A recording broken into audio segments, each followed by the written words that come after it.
Hi there. Welcome to YouTube channel. In this video, I will be reviewing the POCO F4, the successor to the most famous and best-selling mobile of POCO. Xiaomi's sub-brand is already here.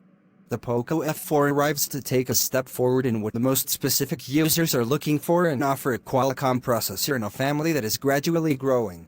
It is presented as the bestseller, with a table of specifications of the most complete if we take into account its price.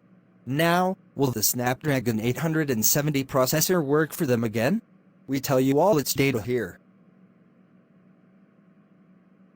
Although the POCO F family has that high-end touch, the POCO F3 lines could be improved. And this is demonstrated by the POCO F4 with a thinner finish. In elegance and thinness, they have achieved a thickness of 7.7mm in an updated mobile with flat edges and a glossy finish. It is not mobile with particularly clean housing or that stands out. But at least it changes the camera module system and has a fairly colorful radial finish. By the way, it comes in black, green and gray. Its weight is quite balanced. It weighs 195 grams, and a 6.67-inch panel is not bad at all. It does not slip in the hand, its flat sides do not detract from ergonomics, and manages to look like an elegant mobile. It seems that POCO has found a formula for those looking for simpler lines in a balanced phone. There are no complaints about the Qualcomm Snapdragon 870 processor. It is an efficient brain in its tasks that has been demonstrated since last year that it can move almost everything easily in this mid-range. The only problem is that we are not used to a newer, better mobile repeating this component. It seems that the scarcity of chips and the availability of a solvent processor like the Snapdragon 870 have been key to reappear here, as already happened in the POCO F3. It is a processor with built-in 7nm and capable of moving agile memories, both RAM of type LPDDR5 and ROM in UFS 3.1 format. So there are not too many complaints about its solvency. It is also accompanied by a liquid-cooled technology 2.0 cooling system with graphene and a vapor chamber, so that gamers do not suffer during their most intensive uses. No complaints, but no news or improvements either. The section that improves is that of the cameras, and it does so with two substantial changes. On the one hand, the main sensor, which is now 64 megapixels, captures more detail. On the other hand, is the issue of having optical image stabilization, a technology that allows correcting handshake and movement mechanically to save photos and, above all, video recording, with which more definition and less shake are achieved. Something that was quite criticized in the POCO F3. It is accompanied by a secondary camera with an ultra-wide-angle lens and an 8-megapixel sensor, and a third 2-megapixel camera with a macro lens, with which to capture wider scenes and also close details.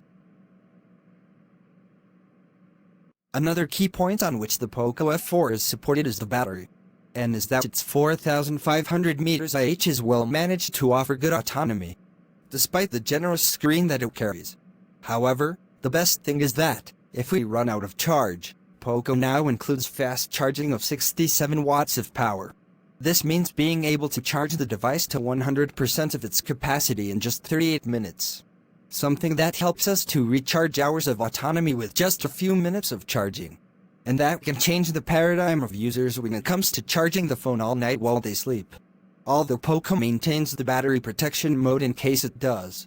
Of course, Xiaomi ensures that in the POCO, and unless a regulation forces them, they will continue to include chargers adapted to enjoy this fast charging power. The panel also does not present too many novelties in this POCO F4, at least in terms of technology and size. We came across a 6.67-inch diagonal AMOLED Con panel capable of displaying images at a maximum Full HD Plus resolution of 2400 x 1080. This means having a 20:9 landscape format. And it is agile since it has up to a 120 Hz refresh rate to display images. What is interesting are all the different technologies and compatibilities it offers. Thus, we find support for HDR10+ and Dolby Vision, with which to enjoy the contents as they were created. According to its datasheet, it achieves a maximum brightness of 1300 nits and good contrast. It is also agile to the touch thanks to its 360 Hz touch sampling rate. Another nod to gamers. The POCO F4 goes on sale starting next June 27th. It does so in two formats. 6GB of RAM plus 128GB of storage for €400, while the 8GB of RAM plus 256GB of storage for €450. In addition, as always, Xiaomi launches them with an interesting launch discount for a limited time. It calls early bird. Both models will be discounted by €50 between June 27th and July 1st. Here ends our video on POCO F4. We hope you find it very useful. If you have any suggestion, kindly share with us in the comments section. Also, do not forget to like, share and subscribe to our channel. Please click on the notification bell in front of the subscribe button to turn on notification for this channel, so as to notify you when I post new video. Thank you for watching.